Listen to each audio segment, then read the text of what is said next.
It was a sunny afternoon when Rosemary returned home from school, humming a cheerful tune as she walked into the house. The smell of Ada's jollof rice filled the air, making her stomach rumble. "Mommy, I'm home," she called, dropping her bag by the door. Ada peeked out from the kitchen, smiling. "Welcome, my darling. How was school today?" "It was great," Rosemary replied, kicking off her shoes. "We learned a new song in music class and—" Before she could finish her sentence, she noticed a familiar figure standing in the living room. "Paul?" she gasped, her eyes widening in surprise. Paul turned around, grinning from ear to ear. "Surprise!" "Paul!" Rosemary screamed, running toward him. She threw her arms around him in a tight hug. "I can't believe you're here. Why didn't you tell me you were coming?" Paul laughed, gently patting her back. "It's called a surprise, Rosemary. I wanted to see the look on your face." Rosemary pulled back, her green skin sparkling in the light. "This is the best surprise ever. But how did you even get here?" "My dad had a conference in Lagos," Paul explained, "and I asked if I could tag along. I couldn't miss the chance to spend time with my best friend." Rosemary beamed. "Thank you so much for coming. This means a lot to me." They sat on the couch, catching up on everything that had happened since they last spoke. "So, tell me," Paul said, leaning back comfortably. "How's life in Lagos treating you?" "It's been amazing," Rosemary said. "School is going well, and the music club is the best part. Oh, and I won the singing competition." "I heard about that," Paul said, his eyes lighting up. "I knew you'd win. You're the best singer I know." "Thank you, Paul," Rosemary said, her cheeks glowing. "But enough about me. How's everything in Ibadan?" Paul shrugged. Same old, same old. School is fine, but it's not the same without you. I miss having you around." Rosemary reached out and squeezed his hand. "I miss you too, Paul, but at least we can still talk and visit each other." "Exactly," Paul said, smiling. Later that evening, over dinner, Paul told Rosemary and her parents about his plans. "I'll be leaving tomorrow," he said, glancing at Rosemary. "Tomorrow?" Rosemary asked, her face falling. "But you just got here." "I know," Paul said with a sigh. "I wish I could stay longer, but I promise I'll come back soon." Rosemary forced a smile. "Okay, but we have to make the most of the time we have now." "Deal," Paul said, holding out his pinky finger. Rosemary laughed and locked her pinky with his. The next day, Rosemary and Paul spent every moment together. They played board games, watched movies, and even went for a walk around the estate. "Remember the mango tree at our old school?" Paul asked as they strolled. "How could I forget?" Rosemary said, laughing. "That's where we first became friends." "And where I beat you at soccer," Paul teased. "You wish!" Rosemary shot back, nudging him playfully. As the sun began to set, they returned to the house, knowing their time together was coming to an end. When it was time for Paul to leave, Rosemary walked him to the car where his father was waiting. "I'll miss you," she said, her voice tinged with sadness. "I'll miss you too," Paul said, giving her a tight hug. "But don't worry, I'll call you all the time." "You'd better," Rosemary said, trying to smile. As the car drove away, Rosemary waved until it disappeared from sight. Months passed, and Rosemary focused on her studies. She completed SS2 with excellent grades, making her parents incredibly proud. During the holidays, she decided to take her passion for music to the next level. She enrolled in a prestigious music academy in Lagos for a 2-month program. "I think this will be good for you," Ada said as they filled out the application form. "You've always loved music." "I hope so, Mommy," Rosemary said, feeling a mix of excitement and nerves. The music academy was unlike anything Rosemary had ever experienced. The classrooms were filled with talented singers and musicians, each one passionate about their craft. Rosemary worked hard, attending every class and practicing tirelessly.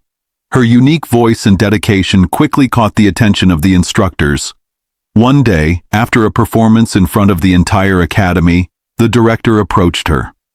"Rosemary," he said, "your voice is truly remarkable. We would like to offer you a spot on our record label." Rosemary's eyes widened. "A record label? Really?" "Yes," the director said, smiling. "You have the talent to go far. We'd love to help you grow as an artist." That evening, Rosemary sat with her parents, discussing the offer.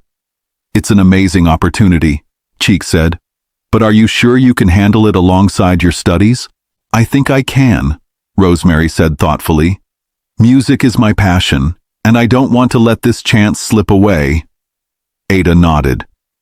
"If this is what you want, we'll support you. Just remember to stay focused on your education as well." "I promise," Rosemary said. With her parents' blessing, Rosemary signed with the record label. She continued her lessons at the academy, balancing her music career with her studies. Paul called her one evening, eager to hear the news.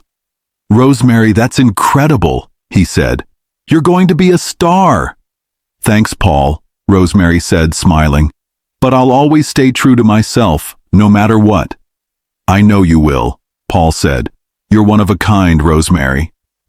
As she hung up the phone, Rosemary felt a renewed sense of purpose. She was ready to take on the challenges ahead, knowing she had the support of her family and friends. And as she looked toward the future, she knew that this was just the beginning of an incredible journey. Rosemary's life had become a balancing act, but she managed it with grace. Her love for music never interfered with her studies.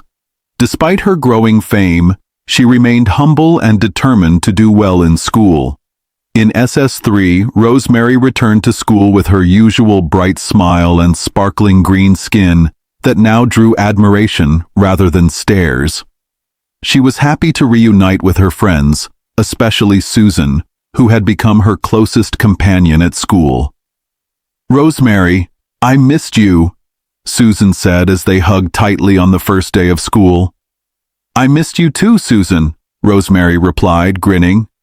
"Are you ready for our final year?" "Of course, but we have to balance it with our music, you know," Susan said with a wink. As the year went on, Rosemary and Susan spent more time together. They studied together, practiced songs for the music club, and encouraged each other during tough times. Their bond grew stronger, but not everyone was happy about it. One evening, as Rosemary sat on her bed chatting with Paul over the phone, she noticed something different in his tone. "You're always talking about Susan," Paul said, trying to sound casual but failing. "Paul, are you jealous?" Rosemary teased, laughing. "Maybe a little," Paul admitted. "It's just that we used to talk about everything, and now it feels like she's taking my place." "Paul," Rosemary said softly, "no one can take your place. You're my best friend, and you always will be." "Promise?" Paul asked. "I promise," Rosemary said firmly. "You're stuck with me, whether you like it or not." Paul laughed. "Okay, I feel better now." The months flew by, and soon it was time for graduation.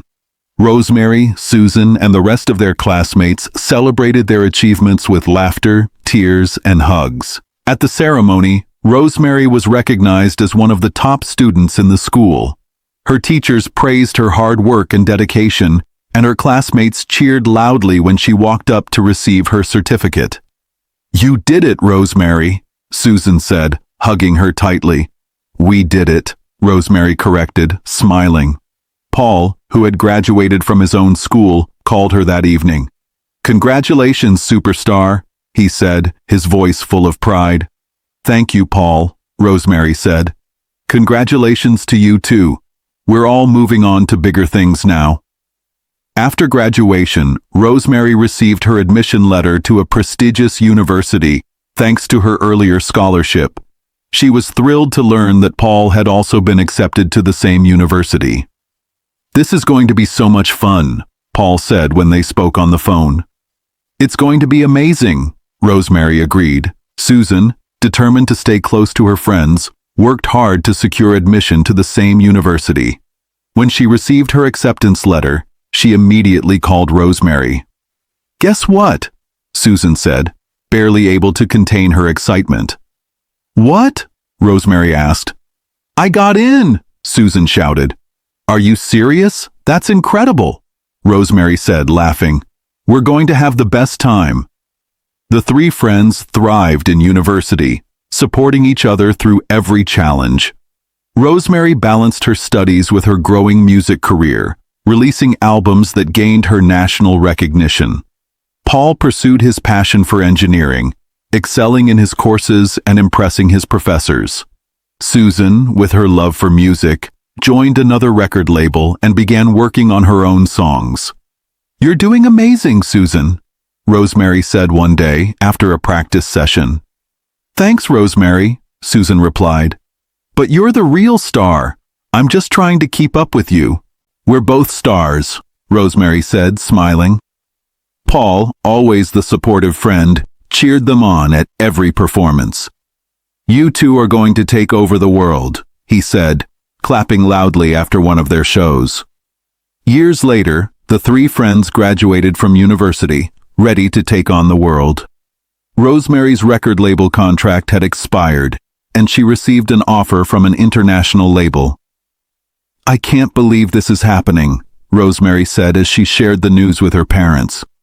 "We can," Ada said, hugging her daughter. "You've worked so hard for this. You deserve every bit of success." Cheek nodded. "We're so proud of you, my princess." Rosemary's mom's sister, who lived abroad, offered her a place to stay when she moved. "You'll be fine, Rosemary," her aunt said over the phone. "We'll take care of you here." Susan, too, achieved great success, signing with another record label. "I'm so happy for you," Rosemary told her.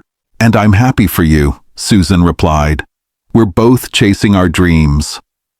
Paul, on the other hand, secured a prestigious job as an engineer. "Look at us," Paul said during a video call with Rosemary and Susan. "We've come so far, and we're just getting started." As Rosemary's international career took off, her fame grew. She released hit songs, performed at sold-out concerts, and became a role model for people around the world. Through it all, she remained humble, always remembering where she came from and the people who had supported her along the way. One evening, during an interview, she was asked about her journey. "My family and friends were my biggest support system," Rosemary said.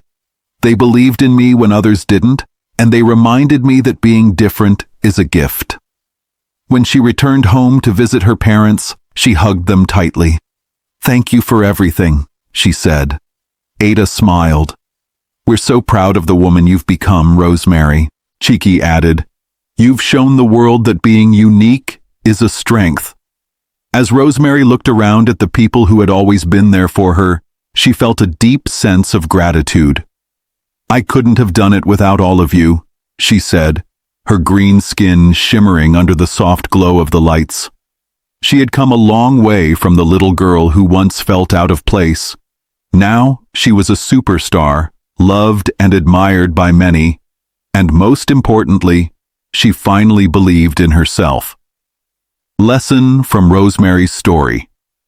This story teaches us that being different is not a bad thing. It is special and unique.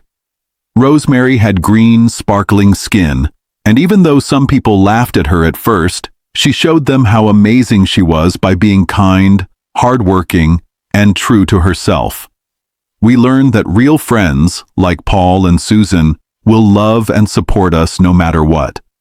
Rosemary's parents also remind us that family will always be there to guide us and help us grow. The story shows us that if we work hard, stay brave, and believe in ourselves, we can achieve anything. Even if life feels hard sometimes, like it did for Rosemary, things can get better with love, patience, and courage. Most importantly, it teaches us to respect and accept others, even if they look or act differently, because everyone is special in their own way. Thank you for watching this story on Afro Tales TV. If you enjoyed it, please give it a thumbs up leave us a comment, and share with friends and family. We have more beautiful stories coming your way, so subscribe and stay tuned. See you in the next one.